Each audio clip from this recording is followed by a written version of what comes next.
So I want to talk a little bit more about propertarianism and this urge people have to think of, being born in a particular place. Oh, you got to tear down the jungle. I'm here in the jungle. So it's not jungle over there, but it's jungle right here. You got to love Hawaii. But they have an innate, like a birthright.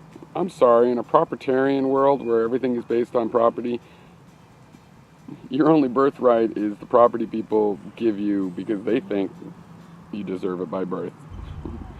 All the property is going to be taken up before you're born, and everything has to be property. You don't inherit, you're born on a land and suddenly you magically own a bit of it. That's not a property idea. That it's possible to come up with an idea and to model an idea like that, but not as property. As property, that property already owns to people. Belongs to people, excuse me. Right? It belongs to people. And they may have the water rights or they may not have the water rights. And when they give their property to you, for whatever reason, because you're their child or their friend or you make an economic exchange with them, you don't get any rights that they didn't have. If the whole of the United States was, and Canada and Mexico, all of North America was made property right-based propertarian society, all the real property is owned.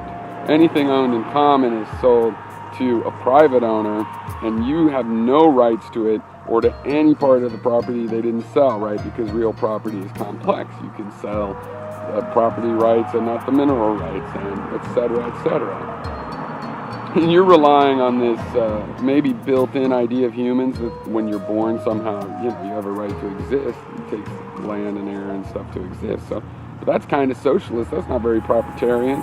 How dare you assume that?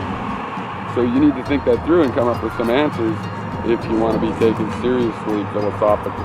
Okay, I'm probably not even supposed to tell you that. Nobody really, all the serious philosophers don't want to take propertarianism too seriously. So, it's left to people like Ayn Rand. I disagree. And so I'm willing to tell you, but you have some real issues to address.